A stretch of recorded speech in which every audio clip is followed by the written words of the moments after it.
السلام علیکم ورحمۃ اللہ وبرکاتہ۔ ناظرین کیسے ہیں؟ امید ہے اللہ کی اجازت سے کہ آپ سب خیریت سے ہوں گے اور اچھے اچھے کاموں میں مصروف ہوں گے انشاءاللہ تعالی۔ آپ سب سے عاجزانہ درخواست ہے کہ آپ سب ہمارے چینل دین اسلام حق پسند کو سبسکرائب کریں اور اپنے دوستوں میں شیئر کریں۔ میرے محترم دوستو، عزیز اور بزرگوں، یہ مجلس یہ بڑی خیر کی مجلس ہے۔ امت نہ جانے کن کن نسبتوں پر جڑ رہی ہے۔ یہ اللہ کا بہت بڑا فضل ہے، کرم ہے کہ اللہ نے ہمیں تمام انبیاء علیہم السلام کی مشترکہ محنت کی نسبت پر جوڑا۔ یہ سب سے اونچی نسبت ہے، دعوت کی نسبت اور دین کی نسبت، یہ سب سے بڑی نسبت ہے کہ اللہ نے ہمیں اس نسبت پر یہاں جوڑا ہے۔ یہ پورے عالم میں قیامت تک دین کو قائم رکھنے والی نسبت ہے۔ تو جتنی بڑی نسبت ہو اس کا اتنا زیادہ احترام ہو، اس کا اتنا زیادہ اہتمام بھی ہو۔ یہ کوئی رسم اور رواج نہیں ہے کہ ہم جمع ہو گئے بکھر گئے، نہیں، ہمارا جمع ہونا بھی دعوت کی نسبت پر ہے، بکھرنا بھی دعوت کی نسبت پر ہے۔ اس لیے عرض یہ ہے کہ اس مجلس کا احترام ہو اور اس کا یقین ہو کہ ہمیں آسمان تک فرشتوں نے اپنے پروں سے گھیرا ہوا ہے۔ پوری مجلس کو، وہ پنڈال کے اندر ہوں یا باہر،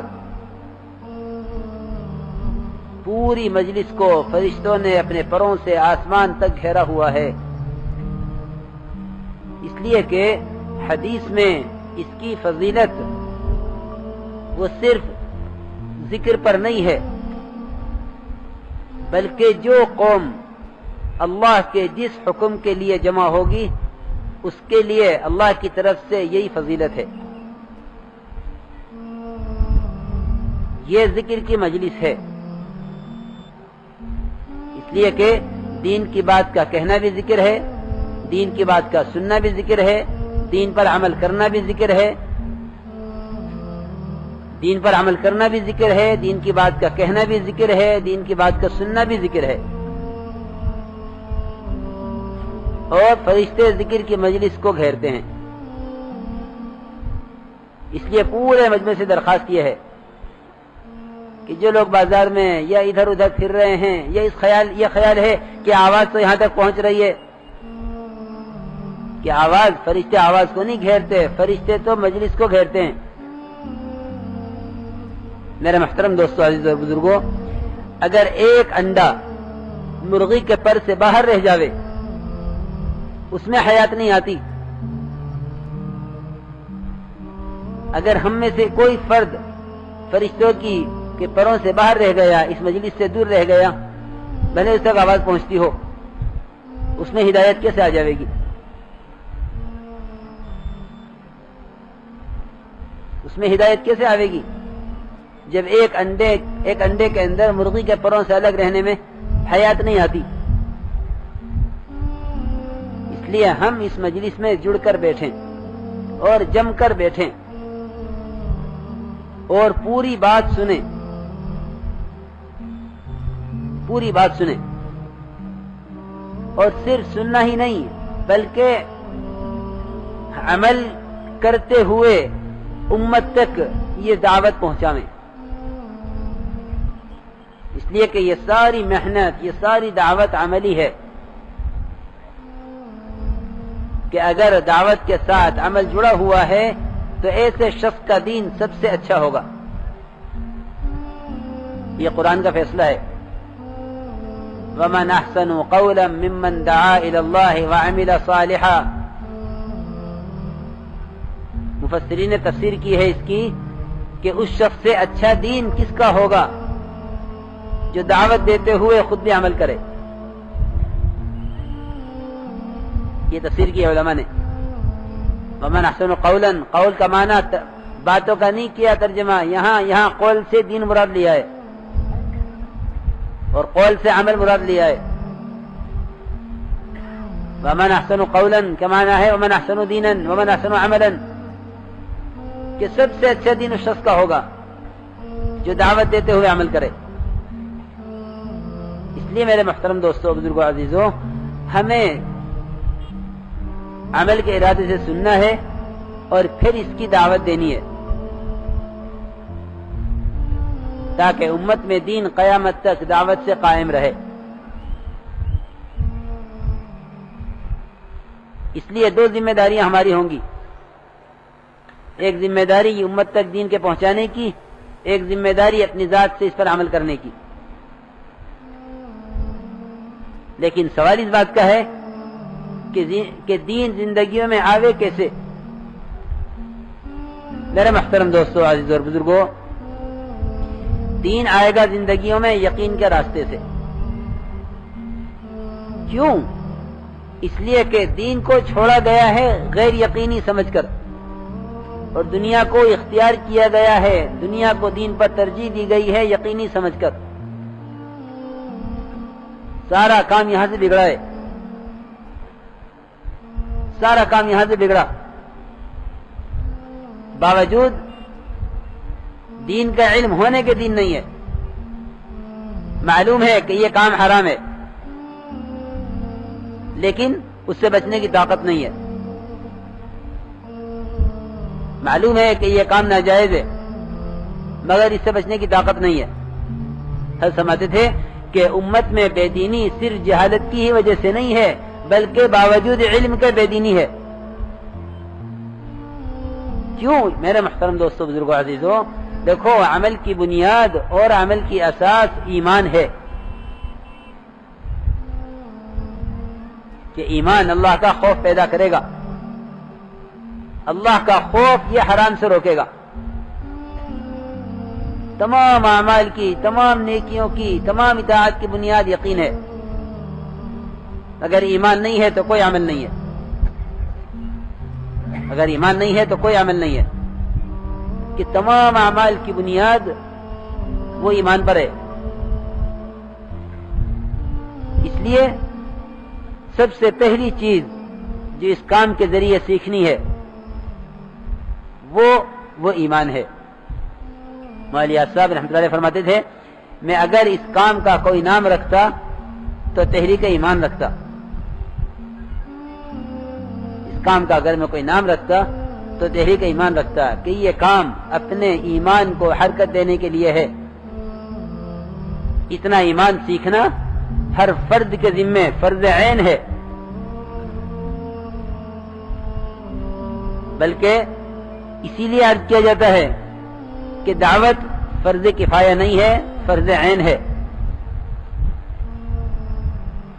اگر یہ خیال ہے کہ یہ فرض کفایہ ہے، ایک جماعت اس فریضے کو انجام دے رہی ہے، تو یہ کام فرض کفایہ نہیں ہے بلکہ فرض عین ہے. کیوں؟ اس لیے کہ علماء نے لکھا ہے کہ جو چیز اپنی ذات کے لیے ہوتی ہے وہ فرض عین ہوا کرتی ہے. جو کام اپنی ذات کے لیے ہوتا ہے وہ فرض عین ہوتا ہے. جو دوسروں کے لیے ہے وہ فرض کفایہ ہے. جنازے کی تجہیز، تکفین، اس کی نماز، یہ سب فرض کفایہ ہیں. اور بہت سارے کام ہیں خیر کے. لیکن دعوت فرض عین ہے. کیوں؟ اس لیے کہ دعوت دینا اپنی ذات کے لیے ہے. علماء نے لکھا ہے کہ اتنا ایمان سیکھنا فرض عین ہے ہر فرد کے ذمے. جتنا ایمان اس کو حرام سے بچا دے،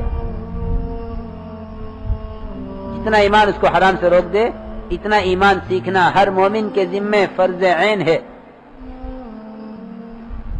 ہم دعوت کی محنت کے ذریعے امت میں اس چیز کا احساس پیدا کرنا چاہتے ہیں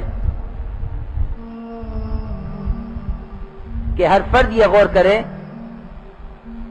کہ یہ دعوت ایمان یہ میری اپنی ذات کے لیے ہے، اور پورے دین کی دعوت میری اپنی ذات کے لیے ہے. کیونکہ اپنی ذات کے اعتبار سے دیندار بننا ہر مومن کے ذمے فرض عین ہے. اس لیے میرے محترم دوستو بزرگوں، اتنا ایمان سیکھنا فرض عین ہے جو حرام سے روک دے. تو عرض کر رہا تھا کہ بے دینی کی وجہ یہ ہے کہ دین سے کامیابی کا یقین نہیں ہے، اور بے دینی سے کامیابی کا یقین ہے کہ دنیا کو ترجیح دی گئی ہے آخرت پر، کیونکہ آخرت آخر میں آئے گی، غیر یقینی ہے. دنیا قریب ہے اور یقینی سمجھا گیا اس کو. یہ وجہ ہے کہ ہر نبی کی دعوت کی ابتدا وہ ایمان سے ہوئی ہے کہ سب سے پہلے دعوت کے ذریعے ان کے دلوں کا رخ صحیح کرو، تاکہ کوئی چیز انہیں اللہ کے دین سے، اللہ کے حکم سے پھیرنے والی نہ ہو. اس لیے میرے محترم دوستو بزرگوں عزیزوں، ہم سب سے پہلے اس کام کے ذریعے ایمان سیکھیں. پہلے تو جاننا چاہیے کہ ایمان کسے کہتے ہیں. ایمان کسے کہتے ہیں؟ ایمان کہتے ہیں محمد صلی اللہ علیہ وسلم کی لائی ہوئی تمام خبروں کو، محمد صلی اللہ علیہ وسلم کے اعتماد پر، آپ صلی اللہ علیہ وسلم کے بھروسے پر یقینی ماننا، اس کو ایمان کہتے ہیں لغتاً. شرعاً لغتاً ایمان اسے کہتے ہیں کہ جو خبر محمد صلی اللہ علیہ وسلم دے رہے ہیں، قبر کی، حشر کی، مرنے کے بعد دوبارہ اٹھائے جانے کی، جنت کی، دوزخ کی، ہمیشہ کے سور کی، ہمیشہ کے نرک کی، جو خبر آپ صلی اللہ علیہ وسلم دے رہے ہیں، اس خبر کو میں دل سے حق مانتا ہوں، محمد صلی اللہ علیہ وسلم کے وشواس پر، آپ کے اعتماد پر. اس کو ایمان کہتے ہیں. یہ یقین جتنا ہوگا اتنی اطاعت ہوگی، جتنا یہ یقین ہوگا اتنی سچائی ہوگی، جتنا یہ ایمان ہوگا اتنی امانت داری ہوگی، کیونکہ سارا دین زندگیوں میں یقین کے راستے سے آئے گا. اس لیے میرے محترم دوستو بزرگوں، ہمیں دعوت سے کے ذریعے سب سے پہلے کلمے کا اخلاص چاہیے. الفاظ تو معلوم ہیں، بلکہ حیرت کی بات تو یہ ہے کہ بہت سے لوگ کلمے کے الفاظ بھی نہیں جانتے. کیوں؟ ہم سمجھتے تھے کہ جب یہ کلمہ دعوت میں سے نکل جائے گا تو کلمے کا اخلاص بھی نکل جائے گا، کلمے کے الفاظ بھی نکل جائیں گے، کہ پھر اسلام خیالی ہوگا، لوگوں کے تصور میں ہوگا اسلام. حالانکہ اسلام تو سراسر اطاعت کا نام ہے. جتنا ایمان ہوگا اتنا اسلام ہوگا. تو کلمے کا اخلاص، ایک کلمے کے الفاظ، کہ الفاظ کا تعلق زبان سے ہے، اخلاص کا تعلق دل سے ہے. کلمہ کا اخلاص کیا ہے؟ کلمہ کا اخلاص یہ ہے کہ یہ کلمہ لا الہ الا اللہ اپنے کہنے والے کو حرام سے روک دے. اللہ آپ سب کا نگہبان. اللہ حافظ.